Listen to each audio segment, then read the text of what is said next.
Saudara-saudari terkasih dalam Kristus, hari ini Kamis 27 Januari 2022 dalam pekan biasa ketiga tahun C.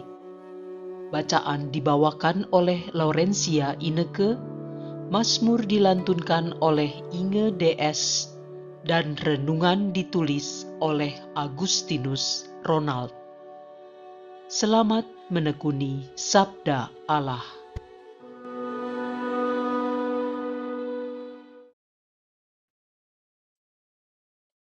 Bacaan dari Kitab Kedua Nabi Samuel, bab 7 ayat 18-19, dilanjut 24-29. Pada waktu itu, Nabi Nathan menyampaikan sabda Allah kepada Daud.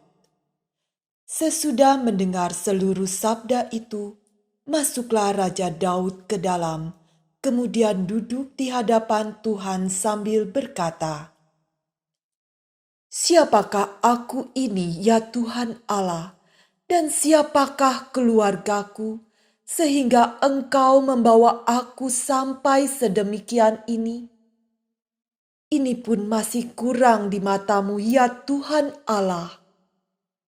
Sebab itu Engkau telah bersabda juga tentang keluarga hamba-Mu ini dalam masa yang masih jauh, dan telah memperlihatkan kepadaku serentetan manusia yang akan datang. Engkau telah mengokohkan Israel menjadi umat-Mu untuk selama-lamanya, dan Engkau, ya Tuhan, menjadi Allah mereka. Dan sekarang, ya Tuhan Allah, tetaplah untuk selama-lamanya janji yang Kau ucapkan mengenai hamba-Mu ini dan mengenai keluargaku, dan lakukanlah seperti yang Kau janjikan itu. Maka nama-Mu akan menjadi besar untuk selama-lamanya, sehingga orang berkata, Tuhan semesta alam ialah Allah atas Israel. Maka keluarga hamba-Mu Daud akan tetap kokoh di hadapan-Mu. Tuhan semesta alam Allah Israel, Engkau telah menyatakan kepada hamba-Mu ini demikian, Aku akan membangun keturunan bagi-Mu. Itulah sebabnya hamba-Mu ini telah memberanikan diri untuk memanjatkan doa ini kepadamu. Oleh sebab itu, ya Tuhan Allah, Engkaulah Allah dan segala firman-Mu adalah kebenaran. Engkau telah menjanjikan perkara yang baik ini kepada hamba-Mu. Kiranya Engkau sekarang berkenan memberkati keluarga hamba-Mu ini, supaya tetap ada di hadapan-Mu untuk selama-lamanya. Sebab, ya Tuhan Allah, Engkau sendirilah yang bersabda, dan oleh karena berkat-Mu, keluarga hamba-Mu diberkati untuk selama-lamanya. Demikianlah sabda Tuhan.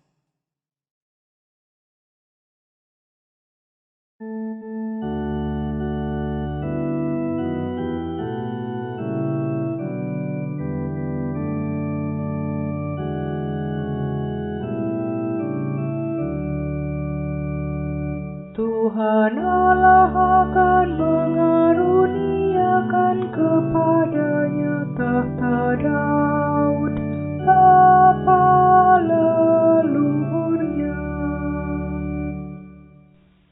Ingatlah ya Tuhan akan Daud, dan akan segala penderitaannya. Ingatlah bagaimana ia telah bersumpah kepada Tuhan dan telah bernazar kepada Yang Maha Kuat dari Yakub. Tuhan Allah akan mengaruniakan kepadanya tahta Daud,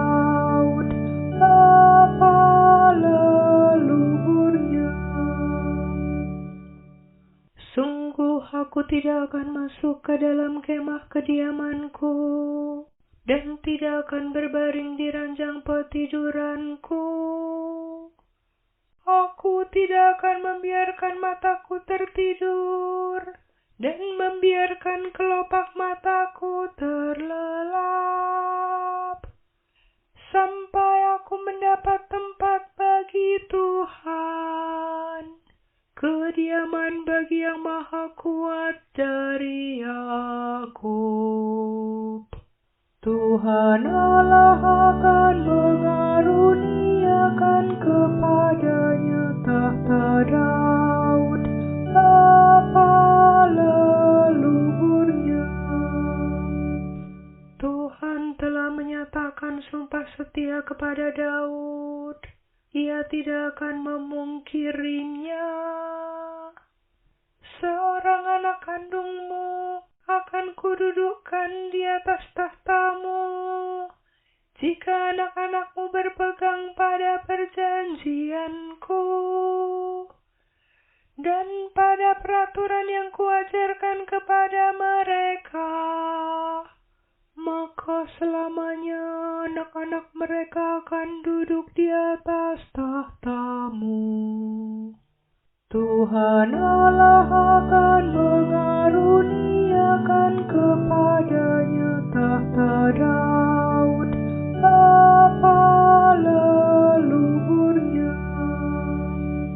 Sebab Tuhan telah memilih Sion dan mengingininya menjadi tempat kedudukannya.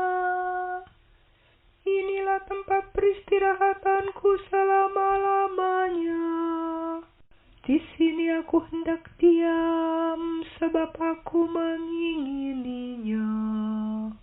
Tuhan Allah akan mengaruniakan kepadanya tahta Daud, bapa leluhurnya.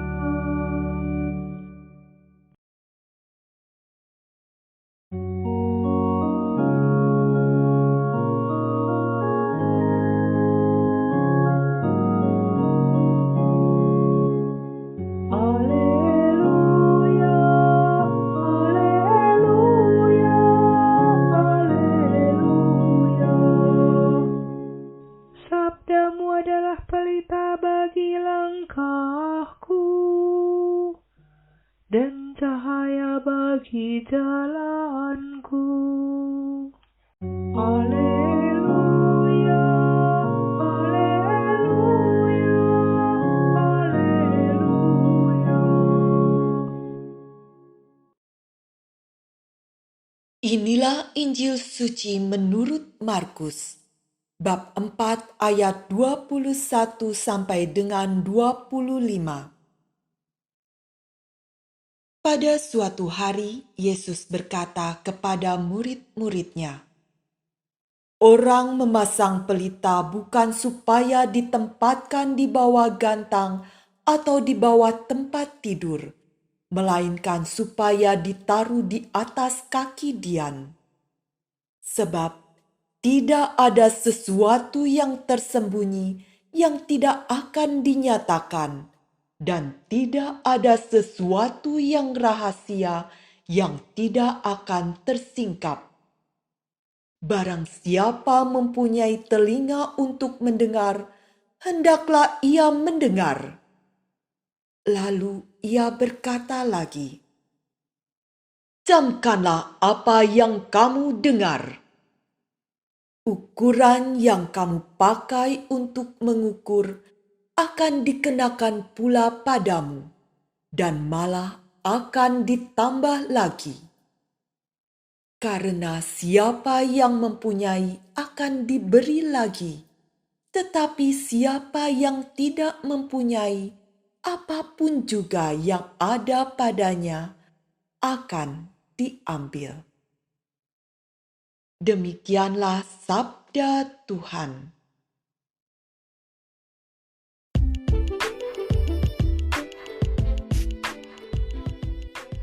Jadilah harapan bagi lingkungan sekitar kita. Renungan dibawakan oleh Agustinus Ronald.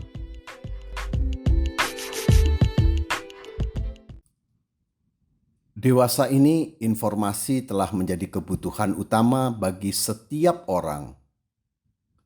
Dengan semakin mumpuninya teknologi informatika, maka setiap informasi dapat semakin mudah dan cepat untuk diperoleh.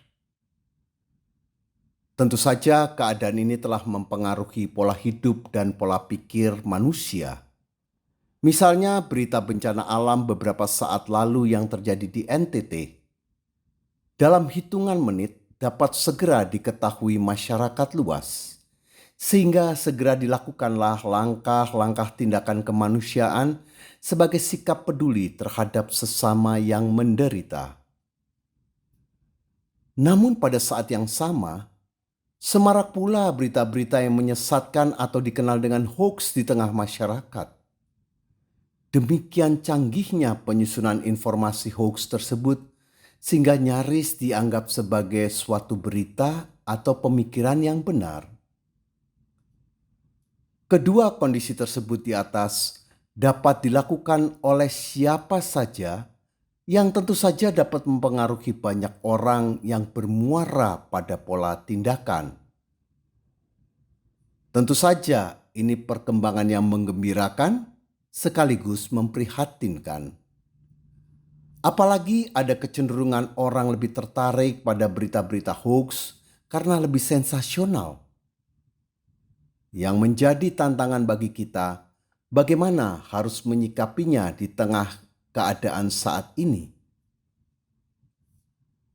Bapak, Ibu, saudari dan saudara yang dikasihi Tuhan, dalam bacaan Injil hari ini, perumpamaan kehadiran pelita sungguh menarik untuk direnungkan. Pelita berperan untuk menerangi kegelapan di sekitarnya. Namun, pelita itu agar terangnya bisa mencakup area lebih luas, haruslah diletakkan di atas kaki dian. Kaki dian atau menorah dalam bahasa Ibraninya adalah perkakas kemah suci di dalam ruang Maha Kudus, tempat tabut Allah berada. Ia mempunyai ketinggian sebatas dada orang dewasa dan terbuat dari emas murni berbobot 1 talenta, kurang lebih 150 kg, sehingga berdiri kokoh. Pada ketinggian itu, pelita akan menerangi setiap sudut ruang Maha Kudus dari sore hingga pagi hari. Kaki dian juga dipergunakan sebagai penyangga pelita di dalam rumah dan pada perjamuan perkawinan. Yesus Kristus, Sang Terang Sejati, telah datang dan tinggal di antara kita. Ia juga telah memberikan keteladanan kepada kita agar menjadi anak-anak terang sejati melalui ketaatan dan kesetiaan kepada Bapanya. Untuk menjadi anak-anak terang yang sejati, kita perlu tetap berada dalam naungan Sang Terang Sejati itu sendiri. Dan agar tetap kokoh, kita perlu menempatkan Ia sebagai Sang Terang pada tempat yang tepat. Dan tempat yang tepat adalah di hati kita, yang sering secara umum kita mengacu kepada dada kita. Itulah ketinggian kaki dian atau menorah tersebut di atas. Hati adalah cermin iman, kasih, dan pengharapan. Dan yang paling utama adalah kasih. Kasih itulah yang memancarkan terangnya yang keluar dalam bentuk sikap dan perbuatan. Dengan terangnya yang terpancar dari hati kita, maka kita bisa menyikapi segala aspek kehidupan di dunia ini dengan arif dan bijaksana. Sehingga bukan lagi berita-berita hoax menjadi fokus perhatian guna mendapatkan ketenaran secara sensasional, melainkan bagaimana kita dapat memberikan harapan melalui berita-berita atau kabar ataupun tindakan yang benar, sehingga kita dapat menjadi anak-anak terang yang memberikan harapan bagi sekitar kita yaitu harapan yang menghantar kita untuk semakin dekat kepada Sang Terang. Karenanya, dalam bertindak, kita senantiasa perlu bertanya terlebih dahulu pada diri sendiri. Apakah yang kita lakukan ini bisa menjadi harapan dan menghantarkan banyak orang kepada Sang Terang yang merupakan sumber keselamatan kita? Marilah berdoa.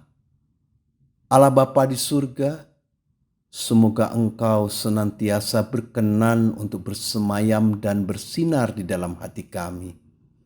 Pakailah diri kami ini sebagai alat-Mu, agar makin banyak orang boleh datang kepadamu untuk beroleh keselamatan.